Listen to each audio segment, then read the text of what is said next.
Next process हम पढ़ने वाले हैं, that is nothing but isochoric process. Core का मीनिंग क्या होता है? देखो, कोर मतलब होता है वॉल्यूम। क्या होता है? वॉल्यूम। जैसे कि पिस्टन मूव होता है, आप सबको पता है ये जो प्रोसेस है ये इंजिन्स में वगैरह जनरली होते हैं, तो इंजिन्स के हिसाब से ही हम देखने वाले हैं। This is nothing but your piston. यहाँ पे कुछ गैसेस हैं, ओके। सो ये गैस क्या हो रहा है, कुछ टाइम के बाद एक्सपांड होता है। जब पिस्टन मूव हुआ, ये वॉल्यूम है इसका, बराबर है, और ये पिस्टन जो है वो फ्रिक्शन लेस होना चाहिए, मतलब जैसे ही इसके ऊपर अगर थोड़ा भी प्रेशर अगर एग्जर्ट होता है तो उसका वॉल्यूम क्या होना चाहिए? इंक्रीज होना चाहिए। बट ये प्रोसेस के हिसाब से क्या होता है, आइसोकोरिक प्रोसेस के हिसाब से पिस्टन मूव नहीं होगा। समझ में आ रहा है? पिस्टन मूव नहीं होगा तो वॉल्यूम चेंज होगा क्या? ये वॉल्यूम चेंज होगा, बताओ आप? पॉसिबल नहीं है, ठीक है। सो देखो, आइसोकोरिक प्रोसेस का मीनिंग क्या होता है? Volume of the system will remains constant. तो इसका डेफिनेशन होता है, it is a thermodynamic process in which the volume of the system will remains constant throughout the process. This type of process is called as isochoric process. तो ये process में कुछ भी volume change नहीं हो रहा है, okay. तो गैस ना एक्सपांड हो रही है, ना गैस क्या हो रहा है? कंप्रेस हो रहा है, ठीक है। सो यहाँ पे अभी हम देखेंगे कि अगर इसको हम अप्लाई करते हैं विद आवर रूल, तो देखो volume of the system will remains constant. तो हमारा फर्स्ट लॉ ऑफ थर्मोडायनामिक्स में इसको क्या करना है? हमें अप्लाई करना है। तो फर्स्ट लॉ ऑफ थर्मोडायनामिक्स क्या होता है? तो ये हो जाएगा Q is equals to delta U plus W. अगर चेंज है तो इसको लिखते हैं dQ, इसको लिखते हैं du और इसको लिखते हैं dw, ओके। तो देखो dQ मतलब हम हीट दे रहे हैं बट पिस्टन को मूव नहीं कर रहा है, तो ऑब्वियसली उसमें क्या प्रोसेस होगा वो हमें चेक करेंगे। तो इसका internal energy first of all तो बढ़ेगा, ओके। इंटरनल एनर्जी क्या होता है? बढ़ता है। तो इंटरनल एनर्जी का जो फॉर्मूला होता है वो that is nothing but mc into delta T, okay. This is the specific heat type, okay. हमने इंटरनल एनर्जी का जो कंसेप्ट है वो पहले ही देखा है। अभी देखो प्रोसेस है आइसोकोरिक, तो वॉल्यूम है कांस्टेंट, तो स्पेसिफिक हीट कैपेसिटी भी कहाँ क्या रहेगी? At a constant volume, okay.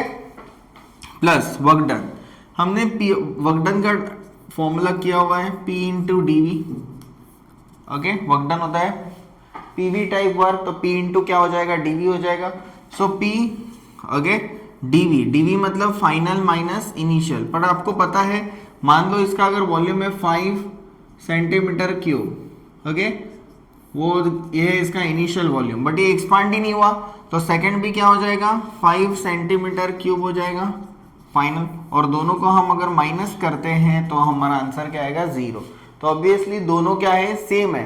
तो यहाँ पे क्या हो जाएगा? P इंटू 0, तो वर्क डन बन जाएगा आपका 0, ओके।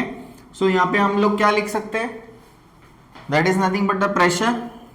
5 माइनस 5 तो 0 हो गया, मतलब V initial is equals to V final, क्योंकि कांस्टेंट है थ्रू आउट द प्रोसेस।